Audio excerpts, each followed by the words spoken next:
The Little Prince. When one wishes to play the wit, he sometimes wanders a little from the truth.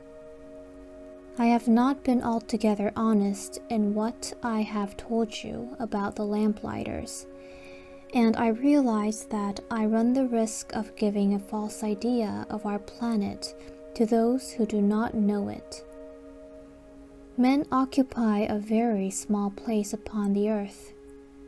If the 2 billion inhabitants who people its surface were all to stand upright and somewhat crowded together, as they do for some big public assembly, they could easily be put into one public square 20 miles long and 20 miles wide. All humanity could be piled up on a small Pacific islet. The grown-ups, to be sure, will not believe you when you tell them that. They imagine that they fill a great deal of space. They fancy themselves as important as the baobabs. You should advise them, then, to make their own calculations. They adore figures, and that will please them. But do not waste your time on this extra task. It is unnecessary. You have, I know, confidence in me. When the little prince arrived on the earth, he was very much surprised not to see any people. He was beginning to be afraid he had come to the wrong planet, when a coil of gold, the color of the moonlight, flashed across the sand. "Good evening," said the little prince courteously. "Good evening," said the snake. "What planet is this one which I have come down?" asked the little prince. "This is the earth. This is Africa," the snake answered. "Ah, then there are no people on the earth?"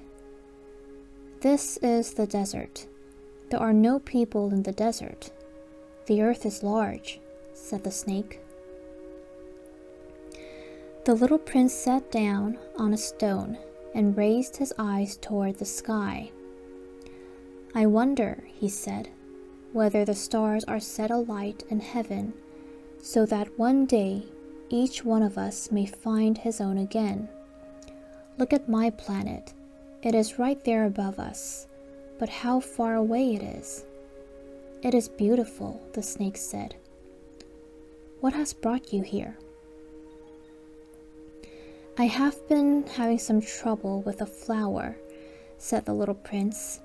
"Ah," said the snake. And they were both silent. "Where are the men?" The little prince at last took up the conversation again. "It is a little lonely in the desert." "It is also lonely among men," the snake said. The little prince gazed at him for a long time. "You are a funny animal," he said at last. "You are no thicker than a finger."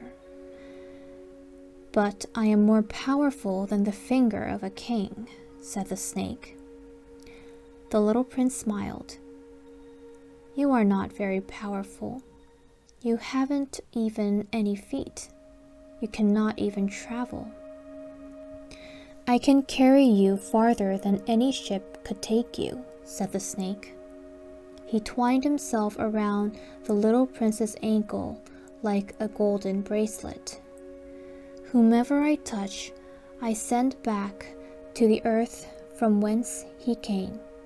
The snake spoke again. "But you are innocent and true, and you come from a star." The little prince made no reply. "You move me to pity. You are so weak on this earth made of granite." The snake said, "I can help you some day, if you grow too homesick for your planet." "I can. Oh, I understand you very well," said the little prince. But why do you always speak in riddles? I solve them all, said the snake, and they were both silent.